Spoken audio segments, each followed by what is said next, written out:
So I am going to try audaciously to create the most important video made about Web3, NFTs, cryptocurrency, everything you need to know about this space. And I'm doing that because I made a tweet and I got a lot of responses to that tweet. I'm Devin Nash. I run a creative agency. That's a creative agency that connects brands together with influencers. We do hundreds of thousands of dollars, millions of dollars every year in deals, connecting brands together with influencers to advertise stuff. And one of the things that I'm seeing a ton of is cryptocurrency and NFT advertising deals. Tons of people that are running these projects in the cryptocurrency space, particularly over Ethereum or Solana, that are coming to us and saying, hey, do you have any influencers that can do this? And I made this tweet and I got a lot of responses, over 150 people that are interested in advertising NFT and cryptocurrency related projects. But I was also very surprised by the negative response of many people that are saying, okay, this is like a total waste of time. NFTs are all scams. And I'm going to create a video that not only bakes a ton of success principles, like being a successful person, into it as best that I can, but also a video that explains Web3 to the best of my ability and where we are at with it, particularly in the context of someone who is working on the bleeding edge of this. That I'm seeing this every day, and I'm seeing these deals go through, and I'm seeing the scam and the BS, and I'm also seeing the legit, really impressive projects that are coming through that are taking, that I think will take, that will stand with like AAA games and major projects that will define the future of the industry. So I want to talk about that today. Now, I'm going to start by saying I'm not a thought leader in this space. The cryptocurrency space is really complicated. I'm a thought leader in the gaming industry, hopefully, and I'm going to try to do my best to sort of explain Web3 and why it matters. And to do that, we need to start all the way back with the internet and Web2. So there's a lot of ways to define Web2. And if I were to define Web2, the way that I would define it is through the protocol HTTP. So HTTP stands for Hypertext Transfer Protocol. Okay? And what it was, basically, it's to define HTTP in any kind of way. You'll see like in any, well, now they've taken it out of Google Chrome, but you'll see http.twitter.com is like the basis of all websites, right? And what it really is it is a permissionless publishing system. So what does that mean? Well, it means that anyone can publish a web page and anyone with a browser can access it, right? So that's pretty cool. That's an amazing breakthrough. It might not seem like it, but previously all publishing had to go through publishers, which are stuff like newspapers and companies that do that kind of thing. So if you wanted to publish something, you had to publish it through a newspaper or a news media outlet. It was really hard to do.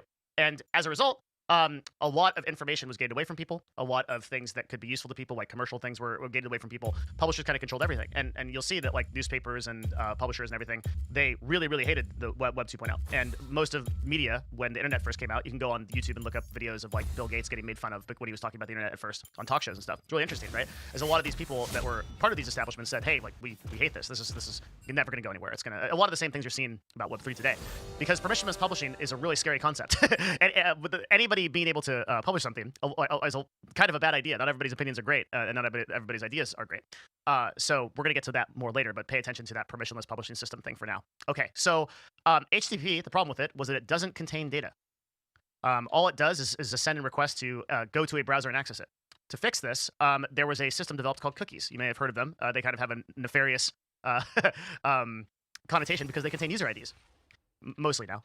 They can contain other things, but what a cookie is a cookie is a kind of means of transference. There was absolutely no data that could go along the hypertext transfer protocols. So what cookies are is they're very, very small files that get sent along HTTP to, and they contain user IDs mostly. And that user ID then accesses a web server, and that web server is a database, okay?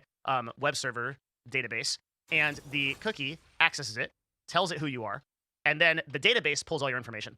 So pay attention to that for later as well, because we couldn't do things on the original internet like commercial transactions like shopping carts and stuff, because there just wasn't data, right? So if a cookie contains a user ID, then that can connect you to a database that does contain that data and allows you to do that transaction. Okay, so that's how things like Amazon came along, and all kinds of commercial stuff like Shopify and stuff like that. Okay, so if you understand that today, basically everything on, oh god, everything on the internet is a database, more or less, okay? Then you start to realize that databases are the true power of the internet.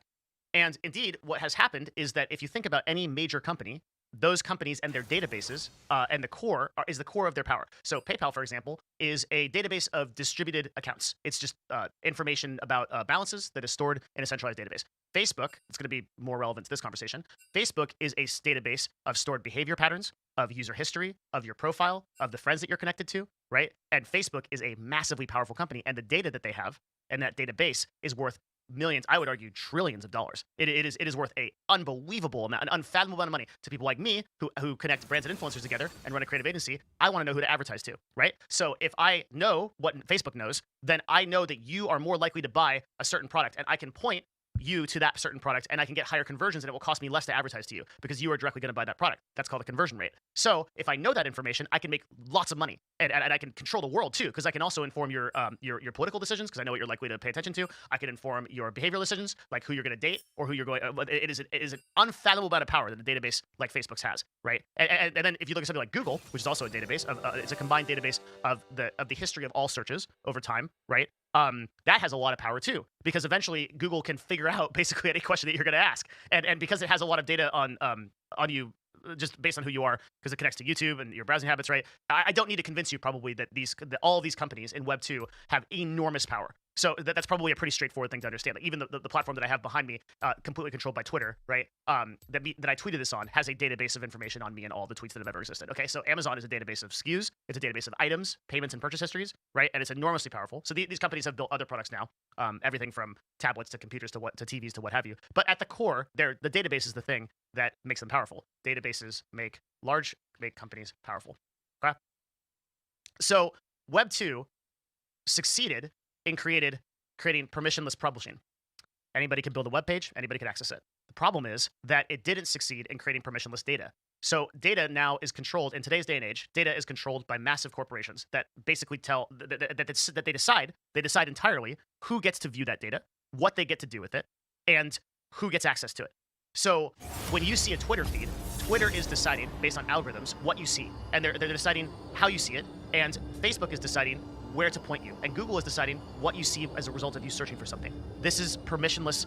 This is permission-based data, right? The permissions and the access and the way that it works is up to those corporations. And those corporations, depending on your opinions, may not have entirely your interests in mind. They may be profit motivated or whatever their motivation is. That's up to them. Okay. So before Web 3, we had no concept of how to create permissionless data. The internet's just controlled by these companies, and it's getting worse and worse, and we're seeing all these studies come out that people on TikTok are depressed because they are watching lifestyles that aren't theirs, and on and on, okay? So I don't need to go into that huge deep rabbit hole, but like it's not a great situation. It's better than it was, right? Because these companies came as a result of Web 3.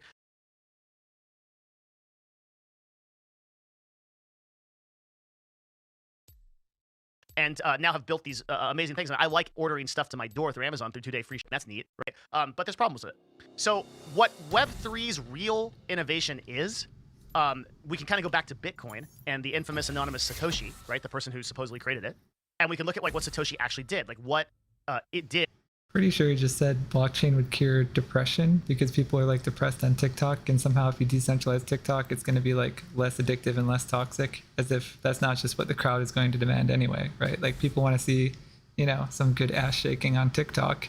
I think a decentralized crowd would want the same thing as whatever, big tech is picking for you to see. I don't think it fundamentally changes anything. Like that's just human nature. Did Web3 actually do? Why did it improve on the system? Because if you think about it, a blockchain, right, is just a worse database. It's a worse database than these companies have. It's slower. It requires more storage. It has higher computational power, and it takes more energy. It takes more energy to run it. So what the hell is the point of running a blockchain? Like, there's other systems and technologies that do this better, right? Well, the single small difference between a blockchain and anything else, and the innovation that Satoshi made, is that it's decentralized. No single entity or small group of entities control it. Now, there's going to be a lot of people that roll their eyes because they're going to be like, oh God, the decentralization are going to be... Like, we had decentralized databases before blockchain too, right? Like, that's not a new thing. They've been around since like the 70s.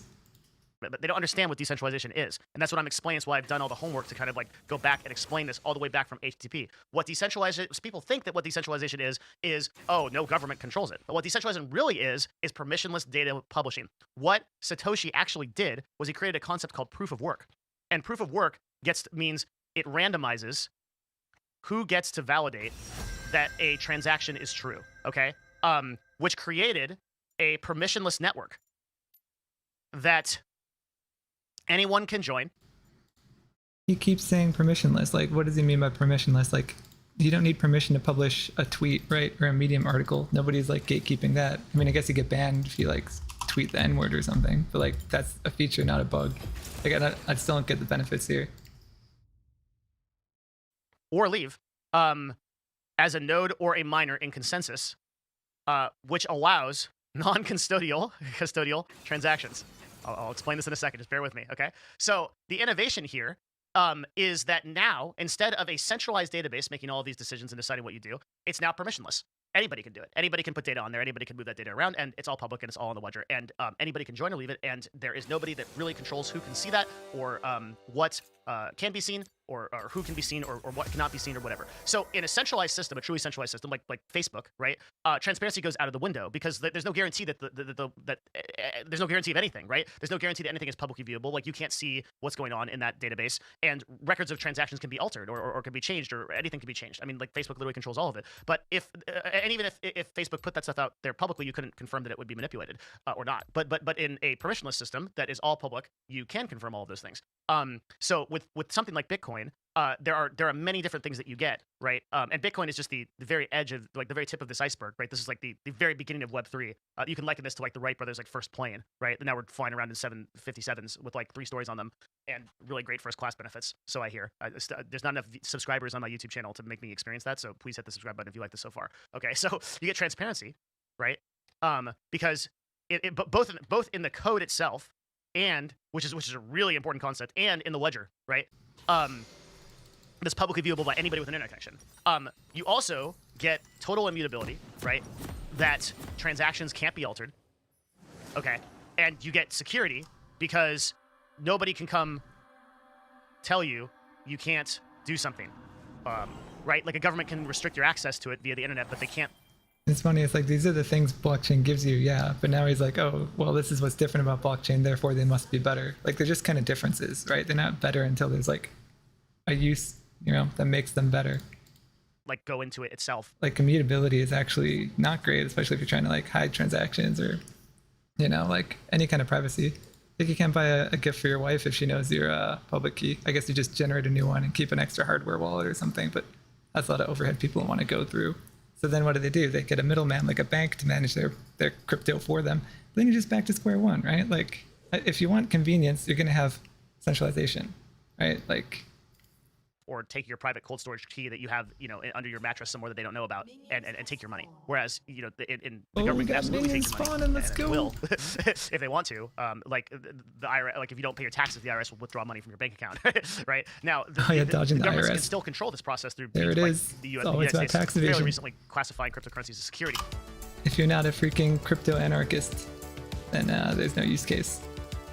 You better be buying drugs or CP or something with that.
Oh, Xerath, if you charge up for another half second.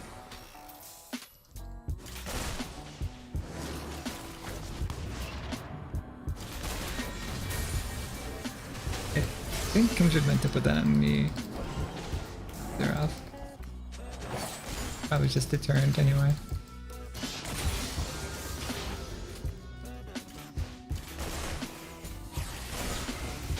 Oh, dude.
taxable event, right? So once you transfer things into US dollars, they can control it again. But this stuff is decentralized. It's mostly controlled by an autonomous non-custodial network, which means somebody's not a custodian, somebody's not telling it what to do.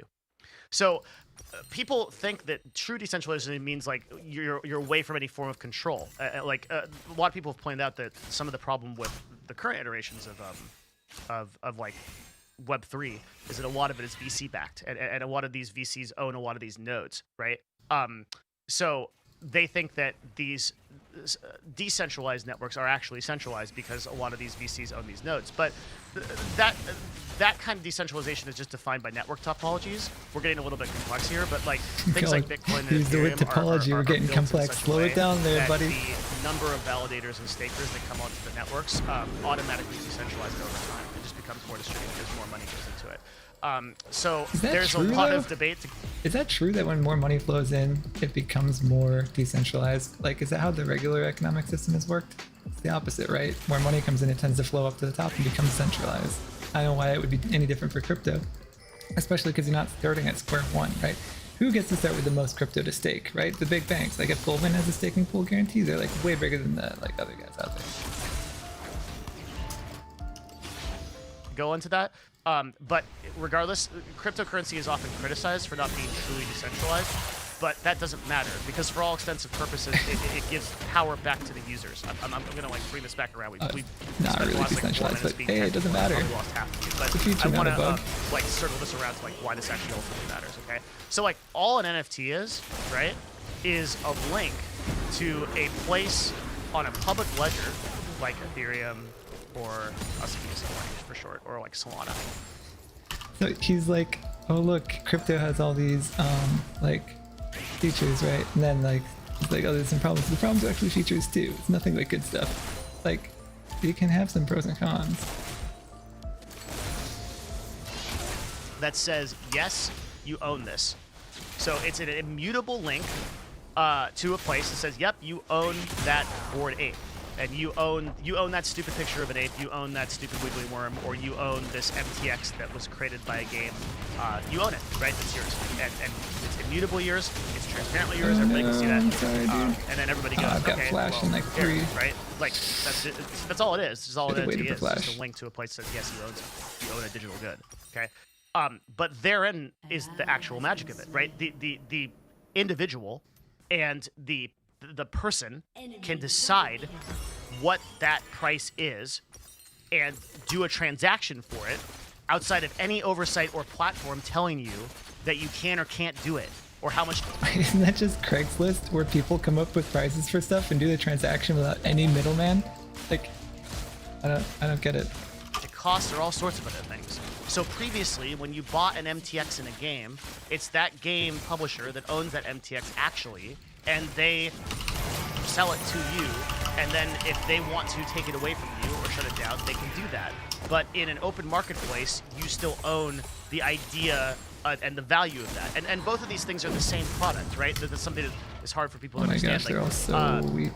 MTX is basically an imaginary digital good. An NFT is an imaginary digital good, right? It doesn't have to be a piece of art. And I take issue with a lot of like the kind of, I think there's a lot of like BS and bad actors in like the art NFT space right now. But it's like a very limited idea of like what NFTs are, right? Like a more interesting idea of NFTs would be like something like Decentraland, like owning a digital plot of land. And then you can start to understand like how NFTs and real scarcity works, where if there's only so much land that's built into a certain game that is, and that's yeah, a fixed amount of land per game and an unlimited number of games. Like, how many MMOs have we had in the last 20 years? And you're saying a Decentraland plot of land is always going to be relevant? Like, come on, it just makes no sense. Would anybody even want that? Would you want to play the same game forever? Actually, we are playing League 20 years after.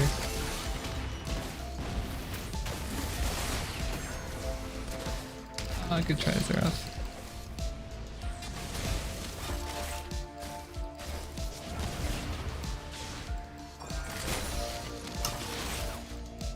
Confirmed by a smart contract, like the company can never add more land, then that creates scarcity, which creates value, and then somebody can create an NFT of a plot of land. Like, scarcity isn't necessarily value either, right? Like, I could draw something now. There's only one of it in the world, right? But it has no value. Right?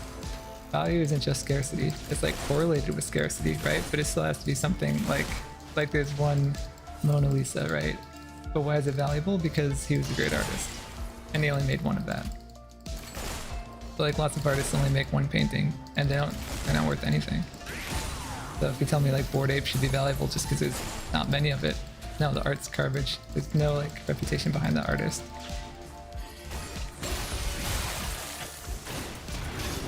Oh my god, this is stupid. We're gonna get nuked. Here comes the Jinx ultimate.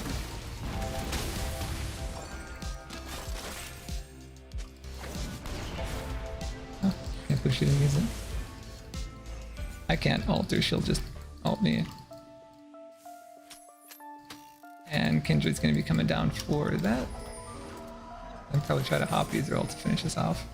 I'm going home.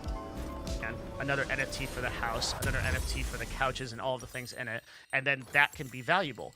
And I don't want to have the argument that digital goods aren't valuable. People are going to say, there's always people that are going to be like, well, it's not a physical good. Like, I can't buy it like I can buy the Mona Lisa or Starry Night. That's not the point, right? Like, digital goods are valuable. You buy skins in League of Legends even though everybody else has that skin, right? There's unlimited supply. Like, look at that. There's actually unlimited supply of this skin in League of Legends, but people still pay $20 for it just to wear it, right?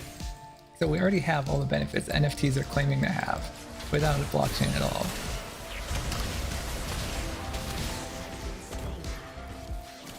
goods have value. We've already established that. There's billions of dollars being transferred around and people buying League of Legends skins. Like, we don't have to have that argument, right? So we're at the same point. The value of something is always defined by what's you brought the same point, but he thinks it's supporting his. The more interesting use case of NFTs is these. Doesn't realize it makes him totally irrelevant. Models that are getting built, products that are getting built, where the idea, the concept of scarcity, the concept of owning something special is built into it. Like, look at Bored Ape Yacht Club with their, I don't know how many it is. Oh, I see. It's 1,000 built of them. Into it, and that makes it and that's better. That's guaranteed through the smart contract itself, I believe, right? Or at least through the company's bylines, or the people that run it. There's only 1,000 of them ever made, so you can right-click and download one, but you don't truly own it. The public ledger tells you that, right? Like, so that's the value of it. That's why these things, despite everybody saying, "Oh, I just right-clicked and downloaded your NFT," these things are still getting traded for hundreds of thousands of dollars because the actual permissionless data, the actual process is being stored on the ledger that everybody can see. Okay, so the future of Web3, right? And the importance of this is that it is controlled by individuals and communities. Nobody can tell any individual on Web3 what to create, what to sell or how much to sell it for, and nobody can block that sale from happening if someone decides to sell it. And everyone can see that transaction, and nobody can hide it from you. So as a result... But is that like a problem right now? The only people complaining about being able to sell or not sell things are like Joe Rogan fans who are mad that 70 episodes got canceled, and maybe you can make NFTs of that. But most normal people don't have an issue with like their products being randomly taken down and stuff. Like, because most people aren't selling like illicit substances. This argument doesn't make sense unless you're like a crypto anarchist loser. Of that, we're gonna see a lot of scams and BS, right? Like in the exact same way, if you go all the way back up here to this whole explanation 19 minutes ago, right? I started with HTTP, and there was a lot of BS in HTTP. When everybody can publish web pages, not all of it was good, right? Most of it is not good. And when everybody can make things like NFTs and things like cryptocurrencies or coins, not all of it's going to be great projects. Not all of it's going to be legitimate. Most of it is not going to be. There are a lot of bad actors. That's what happens when you open up a system for everyone to do. But today, looking back at Web 2, I don't think that anyone would say that we shouldn't have done it. I don't think anybody would say today that HTTP was a bad idea. Maybe a few, maybe the newspapers, right? But everybody else that got to publish a web page, and people that are now running full-time jobs or full-time businesses off of things where, like YouTube or Amazon sellers or Etsy people, that stuff was enabled by permissionless publishing. It was enabled because everybody could go out there and put their ideas out there and be evaluated on the open market. He's just admitting that we already have permissionless publishing via Etsy and Craigslist and stuff. So what does crypto add on top of that makes it like suddenly better? That's what permissionless data is. That's why when we describe Web 2 and Web 3, Web 3, that number, we're going one up, right? Web 1 was like ARPANET. It was like two military computers talking to each other. Web 2 is HTTP. Web 3 is a true innovation on Web 2. It is fundamentally different because it's permissionless data. That's never existed before. We never had that ability before Bitcoin papers came out. That was not a concept. It's really important to know, right? So nobody can block this from happening. Permissionless publishing allowed everyone to have a voice, and now permissionless data allows everybody to do something with it. So not everyone's idea or opinion is going to be great, and beyond that, a lot of them are going to be predatory, right? That's like some of the systems on Web 2 were developed to try to combat that, like Amazon's review system. Now that's not without its problems, right? But what remains central to that is that review system is still platform controlled, right? I don't like how YouTube removed the dislike button, for example. That bothers me a lot. I still feel to this day that it was a bad decision, but I can't do anything about it because I don't own YouTube. It doesn't matter. I just create videos here. They don't care about me, right? They make. So the alternative is that you have some coins in a proof of stake blockchain that's like a YouTube competitor, and then you cast your vote that you want the dislike button back. And I don't know if that's like inherently better, unless you're on the majority side, I guess. But then even then, you could argue that the majority side might not necessarily be right.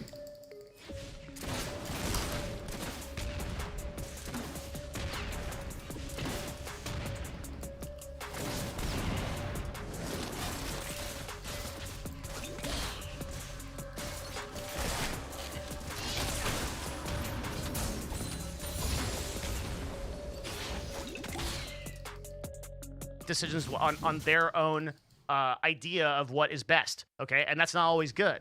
But in a permissionless data environment, anybody can make those decisions. Anybody can create a platform. Anybody can create a coin. Anybody can create an idea. Anybody can create a project that moves things forward and makes things better. So it then becomes up to the individual. It's actually always been my dream to be able to cast a vote in like YouTube's, algorithm that identifies like, illicit substances in videos. That's just been my dream. Don't you feel like it's such a bad algorithm right now? Wouldn't it be great to vote on it? I think this is something nobody's asking for. To drop away the bad actors and look at the projects that are interesting. Because for every bad actor, there's going to be a few people that are developing really awesome stuff. And that's the kind of thing that I'm getting excited about. I'm getting excited about a lot of these like really high quality games that will put NFTs into them in a way that gives players greater ownership than they ever could before. I'm really excited about like bigger projects that are going to be in the cryptocurrency space that are redefining the way that we do transactions and the way that companies work together, and just make it so much easier. As I'm increasingly taking payments in things like Ethereum or on the Solana network because the gas fees are better, right?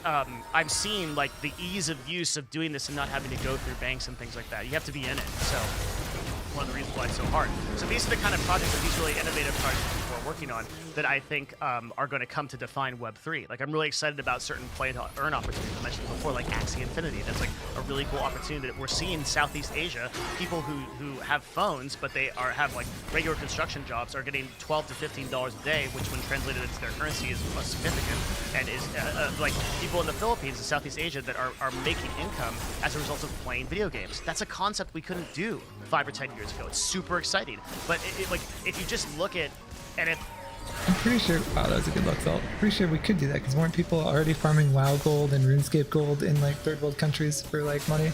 $12 a day, that sounds about right for like leveling up RuneScape accounts. Like this is nothing new either, is it? It's just getting paid to play a game. People are already spending money on games and it's circulating around. No blockchain needed.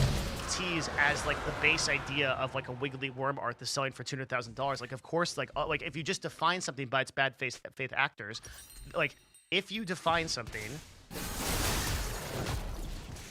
by its bad faith actors, you will always be disappointed. And this is the argument that I see levied against Web3 again and again and again. Look at all these bad people that are doing bad things. You don't understand that you sound exactly like those old media companies that were saying, look at all these people that are making web pages that are scams and bad, and like now look at what happened, okay? And it's exactly the same thing. And that's why I want to, like, the last thing I really want to talk about in this video is the idea of disruptive innovation. And I think if you listen to this part, you are I'm gonna translate everything that I can translate about what I've realized success is over time through this idea of disruptive innovation. Before that, I just want to thank everybody for coming out for this video. You have reached the secret part of the video where if you're still watching this 24 minutes in, leave a comment and tell me, because you're amazing. Thanks for watching this whole thing. You might, if you're a new person, you want to subscribe as a result of that, like subscribe to my YouTube channel, it'd be great. Come check me out at all these places. It's just on my Twitter at twitter.com/DevinNash. I also have a Patreon. You can support patreon.com/DevinNash. It's on Web2. It's a platform that allows me to do this kind of stuff. It's pretty cool, right? But maybe one day NFTs could be subscriptions for it via Web3. Anyway, you can support me there. But yeah, thank you just for taking the time to watch this video. So I want to talk about success and the nature of disruptive innovation. I want to talk from the heart on this. Okay. So in 2012. I started streaming on a platform called 1012. I'm a vampire. I started streaming on Twitch in 2012. And you know what the prevailing thought was at that time? It was that I was wasting my time. Most people made fun of me. They did. Like, I remember being on airplanes and trying to explain to people what I did, and people just made fun of me. Like, people made fun of me all the time. Thought it was BS. And today, I'm one of the top 1% influencers on that platform. Even still, after not streaming for 6 months, I still am. And now everyone wants to be a Twitch influencer, and being a YouTuber is the most desired full-time job in the United States. In 2015, I got into something called esports. You know what everybody thought about esports? Everybody thought it was BS, and everybody made fun of me. And then in 2019, I helped sell a company to Madison Square Garden with my co-founder, George, right?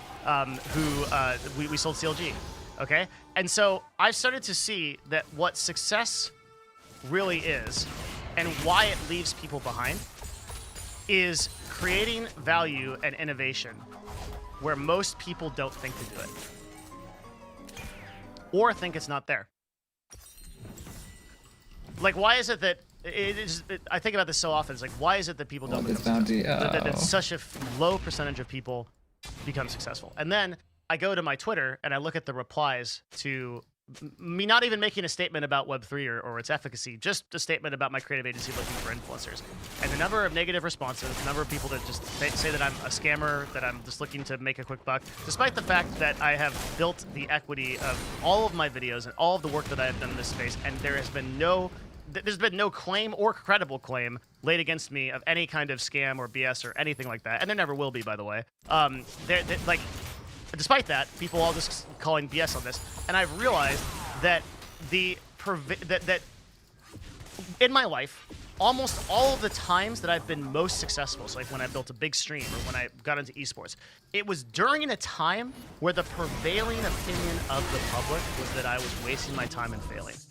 But like, so I've actually learned that an indicator for success is when everybody thinks it's not going to work at BS. Like, I love the fact that, like, as of the time of this video of filming, cryptocurrency is like 50% down. Like, I love it. Like, right, I've lived through 2 of those cycles. I bought into Ethereum at $150, and it dropped down to some, I don't know, went up to like 900, dropped down to like 150 again. No problem buying on the way up. Today it's like 2,600 as of the time of this filming this recording. Who knows what it'll be later? It'll be higher at some point. Maybe it'll be lower for a while, but eventually it'll be higher because of the fundamentals that I think I've explained in this. So I've realized that like the prevailing opinion of the time is that I was wasting my time. And people can be the exact same way with this. In fact, most people will be. Most people will never pay attention to, and they will hold you down from the things that you tried to do to make you successful. And I can tell you, to the few people that are listening that are not naysayers, that are willing to keep an open mind, I will tell you, the things that you do in your life that will be most successful, the things that you do in your life that will be most successful are the things that people doubt you in doing. You just look, and people will think that you can't do it.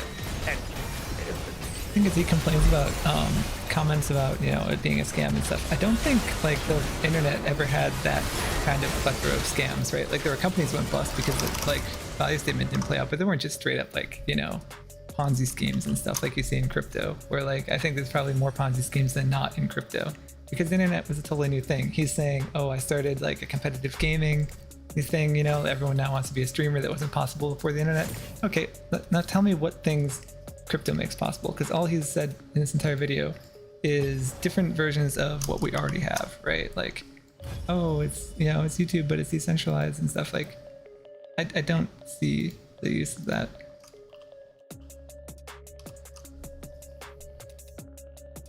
You can be this, what most people will be, the world will pass them by. People are building multi-million-dollar empires on the back of emerging technologies. They're supported by billionaires at places like Y Combinator, Greycroft, Sequoia, right? Those people will be wrong, and their lives will be no better for it, right? Or the few people that open their mind, really try to understand and understand the tech and the use cases and what's happening in the world, will leave everybody else behind again and again, because most of those people are just kept safe in mediocrity, and the vast majority of them are doomed to live that way because they're going to be in a closed mindset for the rest of their lives. And in realizing, like, I've realized like that is just the inevitability of the vast majority of people. They will just never open themselves up to something like this. So I made this video because I really want people to win. I have nothing to sell you. I'm not showing a project or a coin or anything here. You're not going to hear that. I'm just saying that I think the future of the technology is really interesting and people should pay attention to it. And if you agree, great. If you don't, leave a comment below. Also, that's fine. And if you do, you should leave a comment below. I tried my best to kind of explain Web3 in a way that I thought was different from a way that I've ever heard it explained. It is a really hard concept. And that said, I understand 1% of it. So I'm explaining 0.1% of it. And on top of that, I think there's still a lot of problems to be solved with Web3. But it's the beginning of the innovation. So many people, they define an innovation by what it currently is. It's always funny to me when people look at like a platform or something or a product and they go, oh, like that's like a bad idea. But they don't understand that like that's the first iteration of that product. Like it's going to get better. People are going to keep developing for it. Things are going to get developed for it. It's going to keep. I mean, we've had 12 years of it trying to get better. Is it actually better yet? It's still the same thing. It's still mostly Ponzi schemes. Getting better and better and better. But please keep getting better and better and more interesting. We're very, very early, right at the beginning of this. That's why it's so important to pay attention to these kind of disruptive innovations, because if you get on top of this, it's where you really win, when other people don't believe it. By the time that everybody's in it, then it's already gone. Like the opportunity's gone, and then people are just on to something else. Like, but the innovators, you pay attention to where they are and what they're thinking about, what they're focusing on, and like the real successful people and what they're thinking, and that's where the interesting stuff is. Okay, so that's my best explanation of Web3 that I can do. If you liked it, you don't, whatever, leave comments. Subscribe, please, if you're interested in more stuff about the gaming industry, esports, and just the tech industry.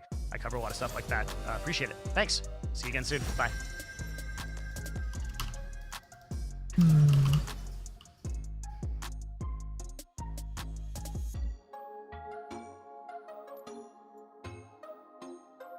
already have a lot of AP.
JavaScript has been the gatekeeper of front-end web development for over 20 years now, but in the age of WebAssembly, we may see its position challenged. WebAssembly has thwarted the requirement that a language must compile to JavaScript in order to be a viable option for front-end web development. This clears the way for front-end developers to use any language that compiles to WebAssembly, including the well-loved Rust programming language. Is front-end Rust a long-term threat to the mega-popular TypeScript and React ecosystems?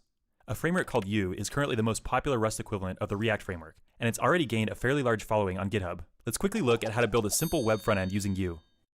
All right, we're going to walk through creating this simple, beautiful web application using 100% Rust on the front end.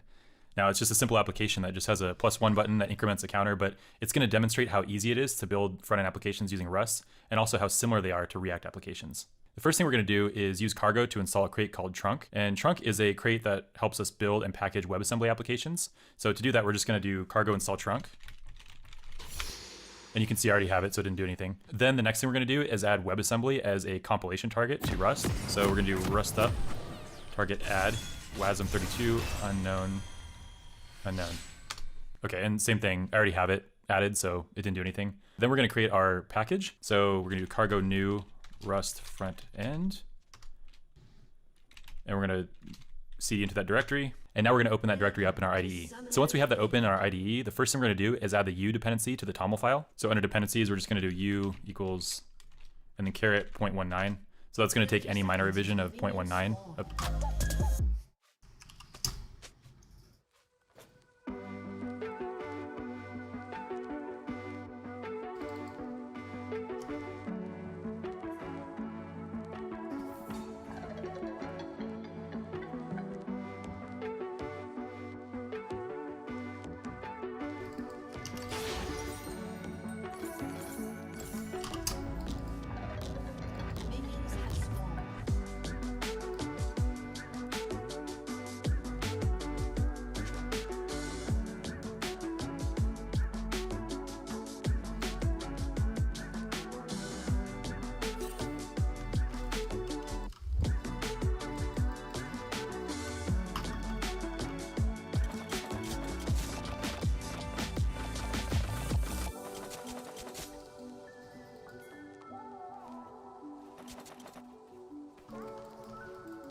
Oh, that flash after he threw the Q.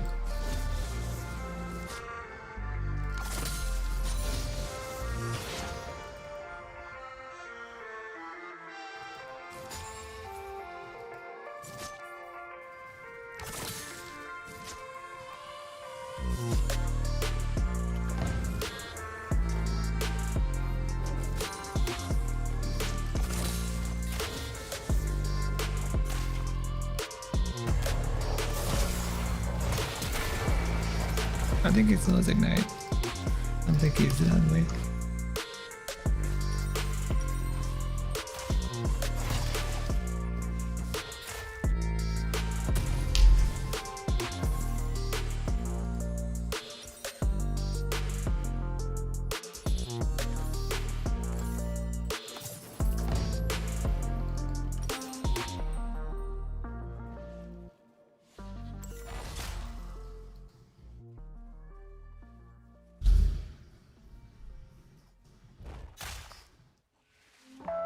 An ally has been slain.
Oh man. Should have been in the jungle there. I shoved out sooner.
Oh, they're not even weak.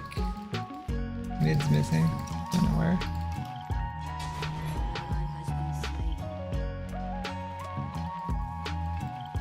Like, they didn't need help at blue, so maybe Volibear was following my roam, but like there was nothing to roam for. He was going to help at blue. Totally had it without him.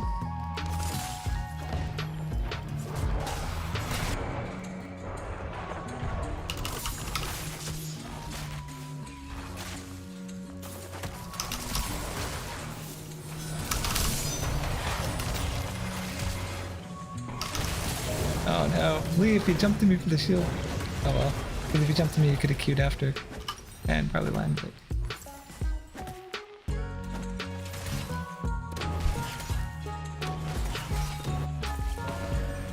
Oh my gosh. You just hit 6, right? Hey, he's got ult.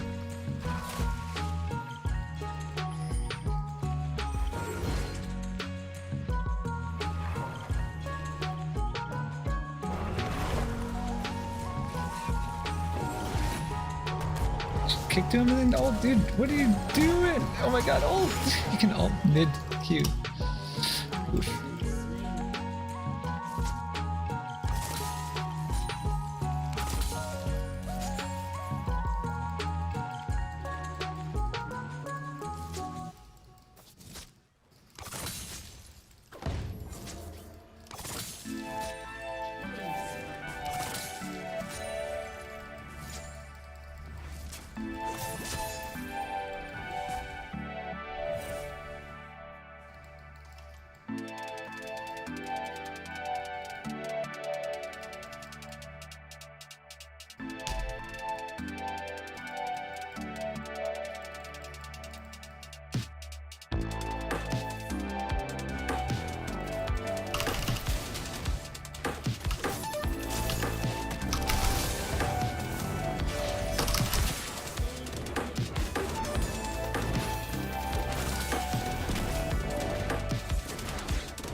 Got that mastery, so I walked faster in the river. Woo! Like a highway back to mid. He just warded this bush, so we can't fight, but we can fight this Kha'Zix.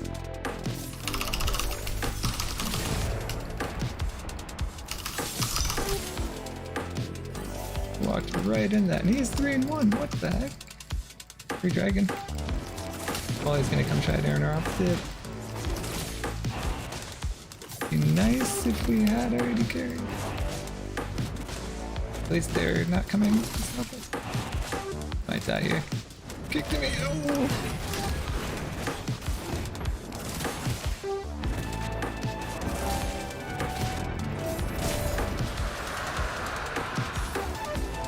They have a Jhin. Yeah. Hopefully they don't have a ward and like W's. I think we're good.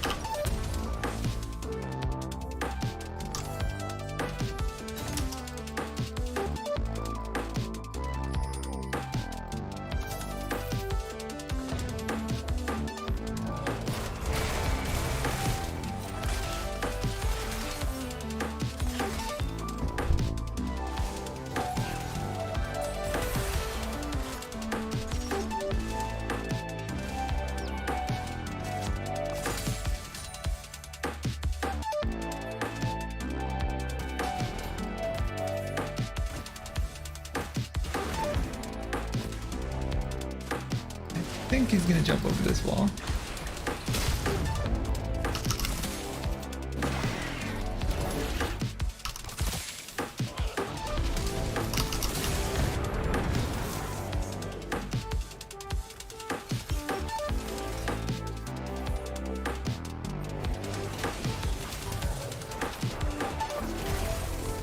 Really can't do anything with the tower there.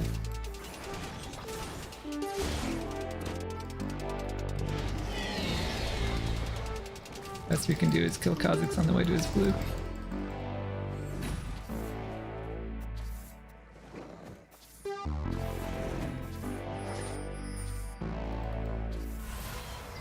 They're pretty weak mid there. Wrong back there. Ah.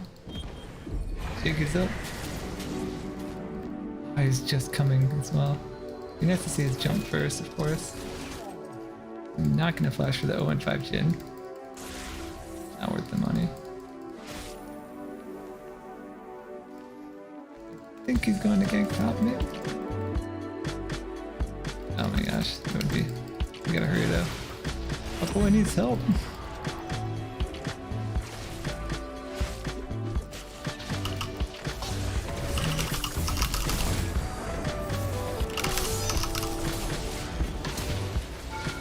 I totally could have flashed and eaten me.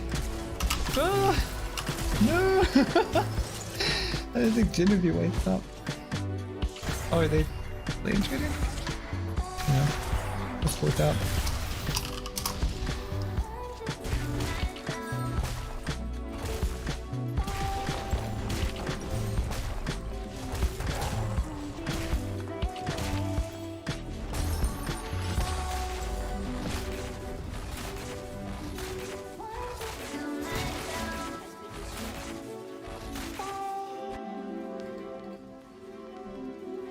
Don't be afraid.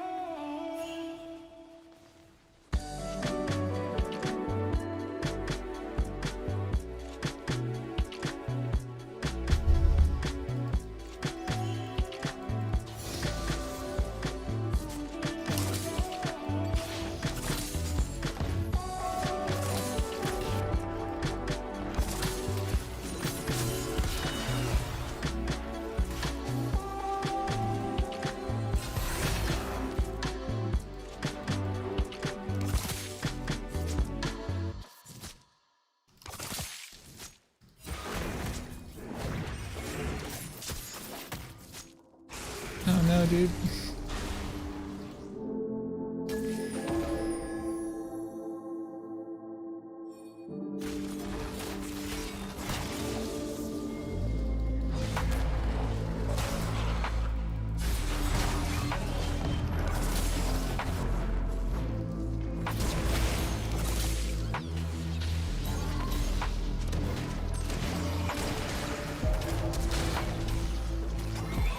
I don't know if I want to go 5 against 2.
No!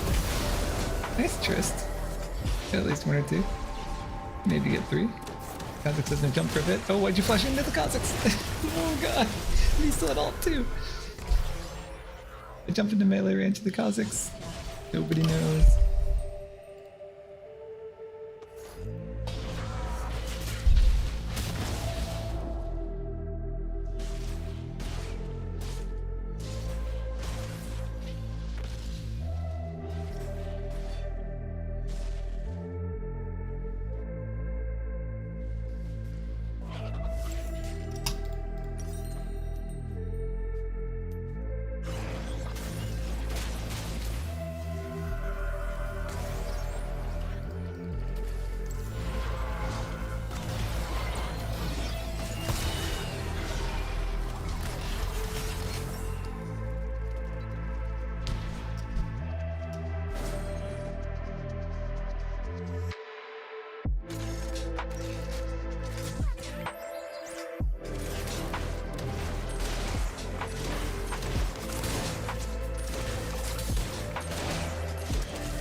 Silence, so I choke out them the way there, so I couldn't even Q.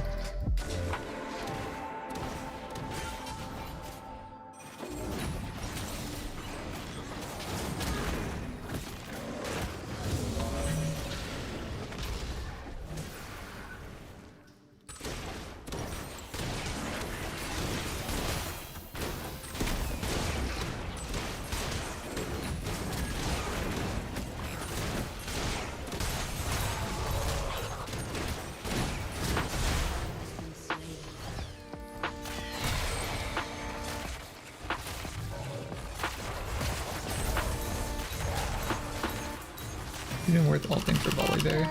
I don't know.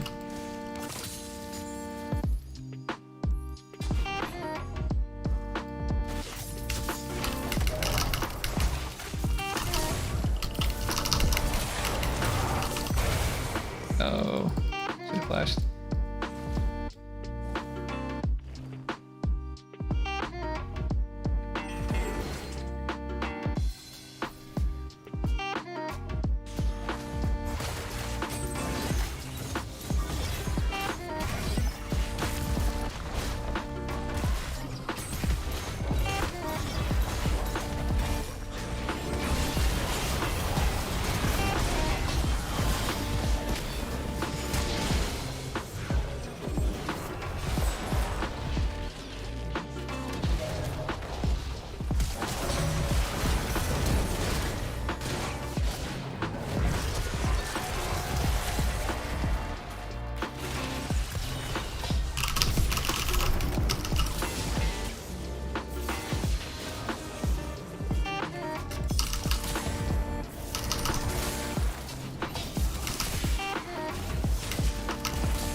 Oh, 1,000 gold.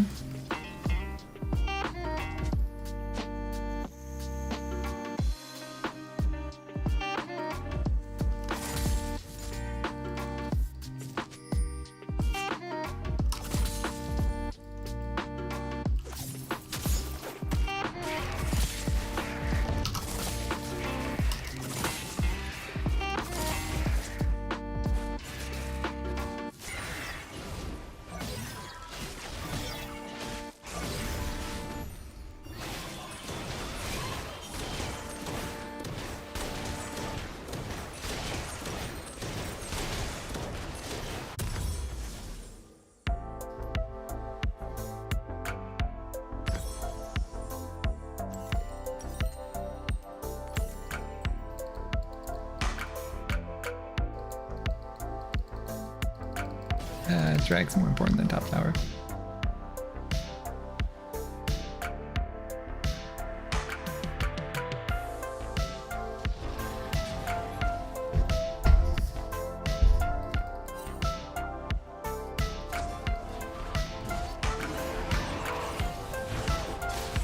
Gotta get behind the bruisers.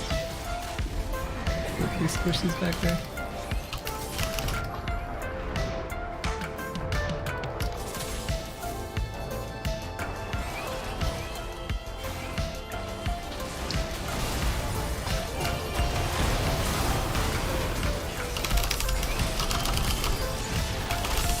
No! Where's our back line? What?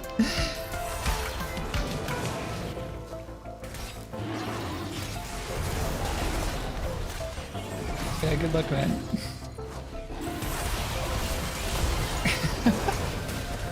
Oh god.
Do we have guys? Yeah. Oh, chasing the volley mid.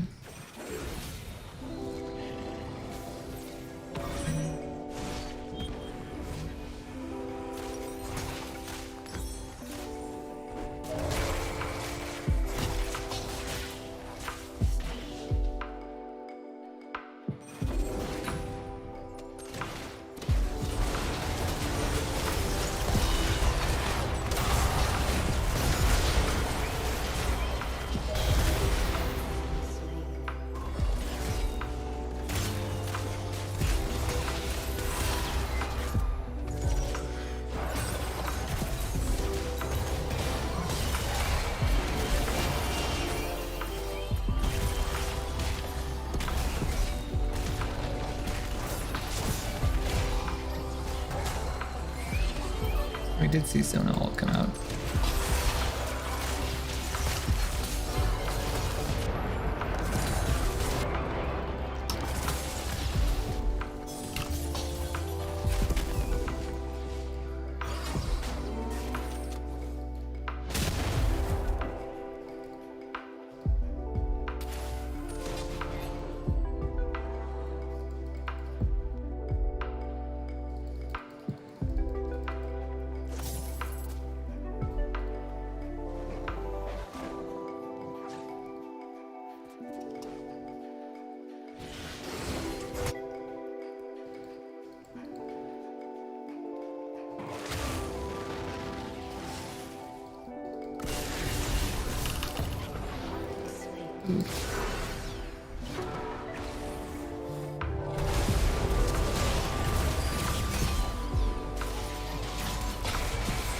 Yeah, again.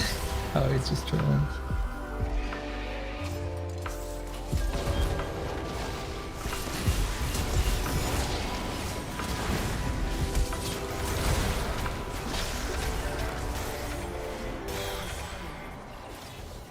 I don't think they have the damage to do it if Triss stayed.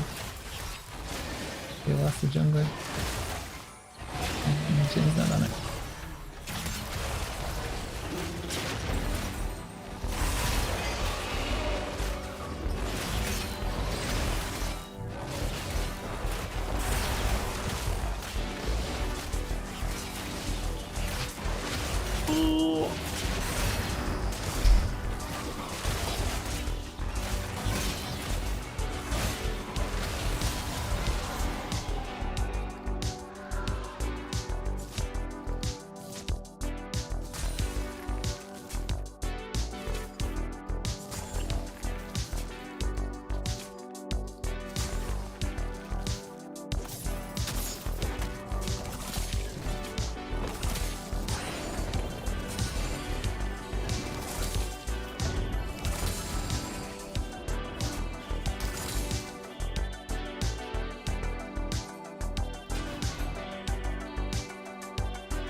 It's not worth it.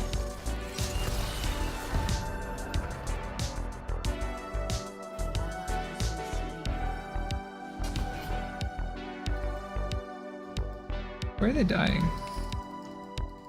Like, what fights are going on?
Hey, do you remember me? Yeah, how could I forget? Are you throwing a party or something? What, you mean that? Yes, it's for a birthday, but not mine. I know, I remember. Where are you coming from? From shop. What are you doing now? Are you working or studying? I'm working. I didn't go to college. You didn't? So where are you working now? Here and there. Oh, And you? accounting. That's great. But I'm just starting. Did you go with Mike on the same faculty? Or I misremember something? Yes, but he was in a different group than me. Do you still have any contact with him? Yeah, we are pretty close. Wait, you and him? Yes, But how? I didn't notice anything. he was someone I could rely on. Do you have someone? I came back. Did you buy it? Yes. How much? 2. Only 2 liters? No, just 2 bottles. I'm telling you now that you'll have to dress up and buy more in a few hours. I'm not moving from my place. Were you busy with something today? With what? Just asking. What is this movie about? I do not even know. Did you do the laundry? Somehow I didn't feel like it. Oh, okay. How was your day? Decent. As usual, nothing happens. That's good. If nothing happens, it's even better. No rush, taking everything very slowly. Can you bring the bottle? I'm not drinking with you. What are you talking about? You won't get a few with your old man. Is something bothering you? You can tell me. Time passes and I'm here. You haven't had a drink yet and you'll be philosophizing. Only some of us are moving forward. Everyone is moving at their own pace. Remember that. Today I met an old friend. Is she pretty? You can say that. All my friends have done something with their lives except me. I have nothing. You have done a lot. You have a good job, a safe job, health insurance. You will be promoted in no time. I don't think being a cashier is a safe job, and I don't think any promotion is at my reach. Sometimes you have to wait. Give it some time. And then everything will work out. Do you think so? Yeah? You know that from experience, aren't you? I don't like your silly comments. For your information, I have worked more years than you walk in this world. So beware, what are you saying to me? I'm just saying that if 2 people were maintaining this house, we could reduce costs. Well, we could think about it. It's been a long time. We could talk this through at first, but now it's not even healthy anymore. It's not that easy. Why not? You wouldn't understand. Try me. Okay, but first give me the bottle.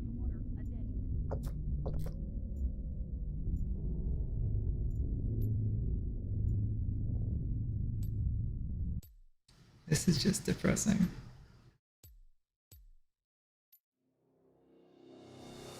In 2013, Jeff Bezos introduced the world to a concept that promised to revolutionize delivery. Bezos kept telling us that he did have a big surprise, something he wanted to unveil for the first time. But there's no reason that they can't be used as delivery vehicles. Within a matter of years, autonomous drones would engulf cities, sweeping across skies, delivering packages to front yards just 30 minutes after their order. The announcement floored Charlie Rose and America alike, grabbing headlines for weeks and setting off fiery debates over just how disruptive the disruptive technology would be. Drones would offer urban and suburban consumers a clean, quick, convenient delivery option for food, medicine, or whatever else 5 pounds or less, without burning fossil fuels, without getting stuck in traffic, without making them wait. The idea was far-fetched, it was exciting, it was the future arriving in front of our very eyes, and it signaled that the race to take delivery drones to market was on. By the time Amazon landed its first package, Zipline was already delivering medical supplies in Rwanda, Skydrop had flown a 7-Eleven Slurpee and a Domino's pizza straight to consumers, and Google's Project Wing had airdrop burritos to hungry college kids. A wave of startups sent their maiden drone delivery skyward to much media fanfare, while major parcel couriers, DHL, UPS, FedEx, substantiated the hype by partnering with the budding tech companies set to help solve their last-mile problems. Inventors, investors, eccentric billionaires, and the world's biggest companies were all pulling the same rope. Anything, anywhere, anytime. The dark days of DoorDash and 2-day delivery were over. The drone delivery era was coming. Or so it seemed.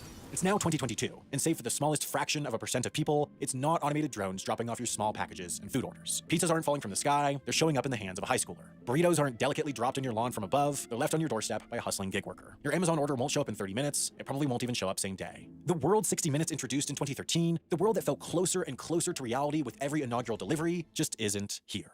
Fundamentally, the fast delivery niche still exists. The last mile still accounts for around 40% of parcel shipping costs, roads are still increasingly clogged with traffic, green shipping alternatives are still desperately needed, and consumers still want products as cheap and fast as possible. Outside of a few specific locations, drone delivery has yet to take off, and in those few specific locations, it's hardly more than a proof of concept. Certainly, delays are understood, expected even, when it comes to the acceptance of a disruptive technology. Delayed acceptance, though, is at very most only part of the story. In 2021, Amazon fired staff and closed its Prime Air offices in the UK. From the former center of Amazon's drone project emerged stories of mismanagement and disarray. Employees drank beers at their desks, managers were given no direction, executives ignored the stalling division aside from the occasional pizza party. While the company responded to these reports with a statement affirming its continued investment in drone delivery, Amazon hasn't released any promotional material for the project since 2016, and Prime Air's website doesn't seem to have been updated in years. The most generous possible interpretation is that the Amazon project is definitively on the back burner. Others aren't even there. While Amazon remains quiet on their future intentions, DHL announced in summer 2021 that it was officially abandoning its Parcelcopter project nearly 8 years after its maiden flight. So, two of the most important drone delivery companies put their programs on ice, few companies are getting the investments they used to, and no company has yet realized the imminent future of widespread operations laid out a decade ago. So, what went so wrong with drone delivery? Well, this is Phoenix, a sprawling desert metropolis home to 5 million people. On first glance, Phoenix seems the perfect candidate for a drone delivery service. Its year-round sunny, dry, still climate makes for easy, reliable flight conditions, its autonomous, innovation-friendly city and state governments would welcome them with open arms, and its sprawling, low-density neighborhoods would make for countless hungry and impatient residents lacking walkable dining and shopping options. Surely, this is the low-hanging fruit. Surely, a drone delivery company could come in, connect any house with any product within minutes, and demand would immediately outstrip supply, right? Well, perhaps not. Connecting any house with a drone delivery provider doesn't quite work because in the center of the city, right here, is Phoenix Sky Harbor International Airport. In order to assure the safety of arriving and departing aircraft at the busy hub, the FAA restricts the use of drones within this area. So a Phoenix drone delivery service probably just couldn't operate here, and here in the restricted airspace around Luke Air Force Base, and here around Phoenix Goodyear Airport, and here and here and here, here and here. It's not entirely impossible to operate drones within restricted airspace, but from a legal perspective, it ranges from somewhat to extremely difficult, enough that it probably wouldn't be worth pursuing for a drone delivery company, at least at the start. The rest of Phoenix, though, is fair game. To an extent. You see, drones need somewhere to deliver to, and it's gotta be safe. When the concept was first introduced, the vision typically presented was of a drone flying down, landing on one's lawn, releasing its delivery, then taking off and flying away. That didn't work, at least not in reality. Drone delivery is a novel technology, and like any novel technology, the public views it with an air of distrust. The worst thing the industry could do is prove that distrust warranted with a series of high-profile accidents at launch. The first instance of a delivery drone injuring a customer will inevitably ignite a media firestorm, which could lead to a legislative clampdown, so manufacturers naturally must strive for perfection. Perfection is tough to scale, though. Delivery drones must act autonomously to be cost-effective, and autonomous operations require computer vision and artificial intelligence able to reliably identify a clear landing zone. Determining whether someone is behind or in front of a window, noticing when a dog's running towards the drone, knowing what's a pool and what's dry ground, these are all challenging for a computer to tackle on its own, and so attaining perfection proves rather difficult. Therefore, whereas the logistics field generally considers the last mile of delivery the most difficult once the economies of scale are gone, drone delivery is a last-mile solution with its own last-foot problem. It's fairly straightforward to get a drone to a couple dozen feet above the ground. Getting a package safely to the ground has proven more challenging. Some solutions have emerged. Zipline, focusing on longer distance delivery to a set number of facilities with dedicated delivery zones, drops its payload in a packaging with an attached parachute that carries it to the ground. Matternet also uses dedicated zones for delivering to commercial facilities, while they've developed a system of delivery stations for use by urban consumers. Uber Eats, meanwhile, implemented a scrappy yet inefficient system where delivery drones would land on top of delivery drivers' cars, then those delivery drivers would walk the food to the customer's door. Most solutions for the last foot problem, however, have gravitated towards one method. Wing, Skydrop, Flytrex, Wingcopter, and others have developed systems where their drones hover above the destination at a safe height and lower their payloads to the ground using cords, far less risky than landing a heavy drone propelled by fast-moving rotors. What all these solutions have in common is that they require a roomy, controlled, obstruction-free area to make their final deliveries. However, in the places where people actually live, that's hardly a given. Yards are the best delivery zones that are widespread, but not everyone has a yard. While it's a safe bet for single-family homes in an area like Phoenix, it can be hit or miss whether multifamily homes and apartment buildings have a big enough yard, and even when they do, their communal nature means that the customer couldn't necessarily guarantee that their landing area would be free from obstructions, as would be the case with their own private yard. So, at least for an early drone delivery service, it probably wouldn't work in restricted airspace, and probably not for anything beyond single-family homes either. These and other legal, technological, and practical constraints mean that the scope of what works in terms of drone delivery is narrow. It's pretty easy to start crossing off cities. Boston's winter is too harsh, New York's density inhibits yards, DC's airspace is too restricted, Pittsburgh's landscape is too hilly, this could go on and on. While it varies by company, most delivery drones tend to be able to fly to deliveries as far as about 6 miles away. So, assuming early operations would base out of a single location to capture economies of scale, meaning their drones would have to return to said location to charge after each delivery, that means a viable first delivery zone in Phoenix, optimizing for a large area free of airspace restrictions centered on wealthier neighborhoods, would be this. 310,987 people live in this zone, a small chunk of the metro area's 5 million. However, in Phoenix, only 63.2% of housing units are single family, which are likely to have the private yard necessary for delivery, and only 92% are occupied, meaning in this prime zone, at least extrapolating using citywide data, which is the most precise available, there are only 180,820 possible users of a drone delivery service. This is clearly an imprecise methodology, but it's indicative of how the prospect of drone delivery, the prospect of anything, anywhere, anytime, is getting diminished and diminished and diminished down into a niche service for a lucky few. A small system linking a strip mall to a neighborhood behind it, a fixed route flying COVID vaccines from a distribution center to vaccination sites, 6 shops delivering to a small part of a small town in Virginia. Drone delivery has hardly moved beyond proof of concept, and it's not even clear that they've proved the concept. In 2016, when asked about same-day delivery, 70% of respondents said they were content with the cheapest option, while just 23% of respondents said they'd pay more for same day. For drones to prove commercially viable, they need to decisively corner that quarter of more willing customers, and to become ubiquitous, they'd likely need to operate at no extra charge from ground delivery at all. Most people, it turns out, are simply okay with waiting a day or two for their packages, while all want them delivered as quickly and cheaply as possible. When the drone delivery hype hit fever pitch, one bit of nuance went overlooked. Consumers simply don't care about how a package gets from B to C, so long as it's quick, cost-efficient, and reliable. They'd opt for a new technology once for the novelty, but by the 100th time, that wears off. Eventually, rationality will return. In fact, when surveyed in 2020, consumers perceived drones to potentially threaten those most important factors for them. They said they were uncertain about drones' reliability, cost, and were worried about the job loss they could incite. Meanwhile, competitors have figured out a number of low-tech solutions that fulfill these consumer desires. Look no further than food delivery apps. Since 2017, the very moment when drone delivery hype hit fever pitch, the food delivery industry has tripled in size, ballooning into a $150 billion sector globally. In this, speed matters and consumers expect to pay for the delivery cost, facts that seemingly pave the lane for drone delivery. But between Uber Eats, Grubhub, and DoorDash, the power players are already established and the competition is already fierce. These comparatively low-tech companies don't even tell the consumer whether to expect their burger to come by car, moped, bike, or foot. They just prioritize getting food to doors quickly, pleasing the consumer regardless of method, and undercutting drone delivery in the process. By and large, food delivery apps closely match the upside of drones within urban and suburban areas without the hassle of complying with FAA guidelines and figuring out the last foot problem. Adding to the competitive problems facing drone startups, these companies and others have since expanded into grocery, medicine, and goods deliveries. Put simply, from the consumer perspective, the problem drone delivery was designed to address has already been solved without building out a massively complicated aerial delivery network. The current low-tech gig economy model isn't perfect though. For consumers and restaurants alike, the usage fees are expensive, for those delivering, the pay is minimal, and for the big players, profit has proved elusive. One partial solution is automation. Here still though, drones are likely to lose out. Ground-based autonomous and semi-autonomous robotics have begun popping up in test markets and partnering with the likes of Uber Eats and Grubhub to expand their reach. While a recent partial ban on sidewalk wandering robots in San Francisco points to the hurdles the technology faces, these hurdles just won't be as numerous as those facing drones. Automation and technological advances may well help smooth out food and last-mile delivery. In the near future, your prescription, your lunch order, or your afternoon coffee might be showing up at your front door courtesy of an autonomous vehicle. You'll just need to reach down and grab it from a robot instead of unclipping it from a drone above. Now, many probably now look at drone delivery in retrospect and find it unsurprising that the bombastic claims of the 2010s failed to pan out, but far fewer would have expressed a dissenting opinion just 5 years ago. That's because this is a rather classic story. That of a hype cycle. A new idea comes around, a few early players start development, then something, a launch, a demo, or even just a domino effect, sets off a media firestorm, painting a rosy picture of a future revolutionized by this new technology. The story is so archetypal in tech that there's even a theoretical framework defining the process, Gartner's hype cycle. According to it, after that media firestorm, that peak of inflated expectations, results slow and sentiment starts shifting downward. Investors complain, and the public's memory fades until the media begins coverage of the purported failure. The public grows disappointed, but then grows silent, and in the silence, first generations are adapted into seconds, failures inform potential successes, and slowly something meaningful, albeit minor compared to the original vision, starts to work. We are here. While what's happening may be drowned out in the media by what's not, there are applications that are starting to work. 3 years ago, Zipline was a small Silicon Valley startup operating a few dozen drone delivery flights per day in one region of Rwanda. They relied on the principle that many medical products are crucially important when used, but not used regularly, and often have short shelf lives, making them tough to economically and efficiently stock at smaller clinic operations. In less developed regions, poor road infrastructure makes many remote clinics many hours or days away from a distribution center, despite relative proximity as the crow flies. Therefore, Zipline's drones acted as a quick, low-cost distribution system for necessary medical products to remote areas dotting Rwanda's rolling hills. Far more places than Rwanda's southern province fit this description. Nowadays, Zipline operates similar systems in the country's eastern province, 4 regions in Ghana, the US, and a number of other locations are in active development. Excitingly, the news of Zipline's impending expansion to the Ivory Coast hardly made news. It wasn't written about in Wired, TechCrunch didn't publish an article about it, just a simple press release and some industry and regional coverage. This is progress. This shows that Zipline's deployments aren't proofs of concepts, aren't publicity stunts, they're actual, real commercial implementations. Crucially, Zipline didn't find a use case that drones could fulfill, they found a use case that only drones could fulfill. They found the healthcare use case. They found the low-hanging fruit, and other companies are noticing.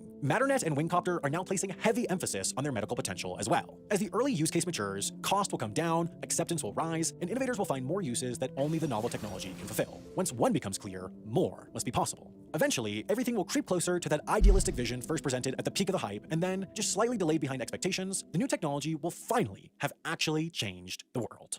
Unlike delivery drones, what I hope does live up to expectations is our brand new feature-length documentary, which came out today after almost a year of work. It's called That was cool.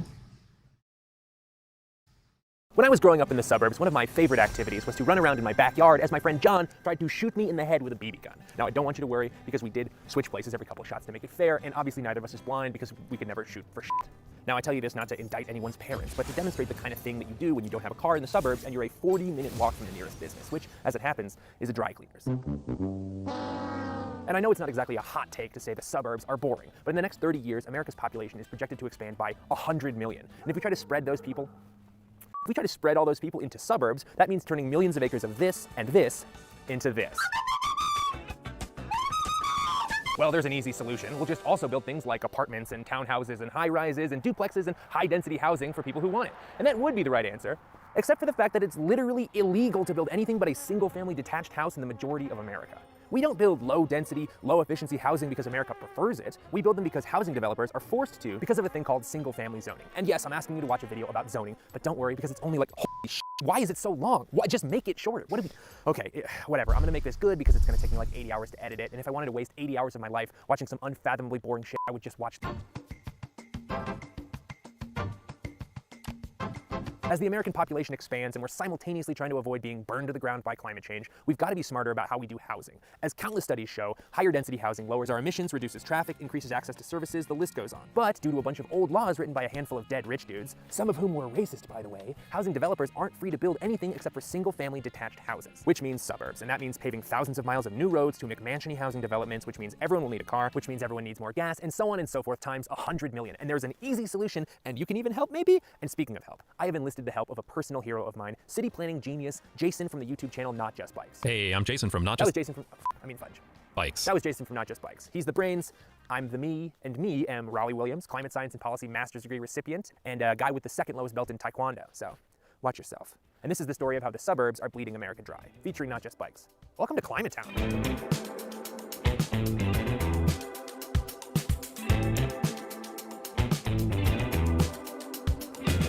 Oh man, did I learn some shit about zoning. For one, it's actually a great concept. Don't put a toilet in your kitchen, don't put a heavy metal processing plant in your preschool district. Well, a preschool district isn't really a thing as far as I know, but yeah, zoning is a critical part of good city design, and every modern city has some kind of zoning. Even Houston, which keeps all the bad stuff from the zoning code but just doesn't call it zoning. Here in the Netherlands, we have strict zoning codes that result in great cities, and Japanese zoning is famous for building compact urban environments while maintaining affordable housing prices. Okay, enough international talk. It's time to focus on America.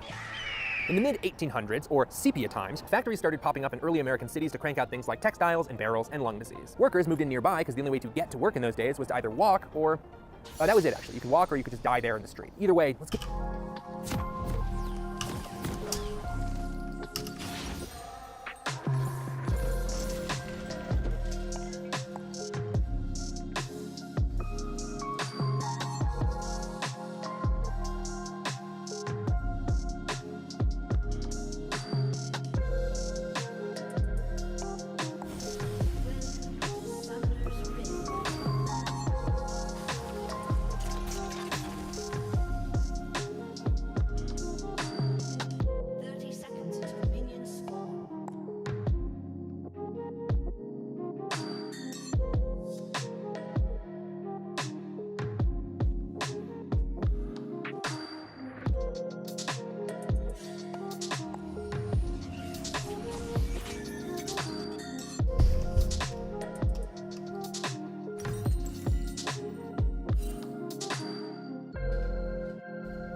Dominating.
Your team has destroyed a turret.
enemy has been slain.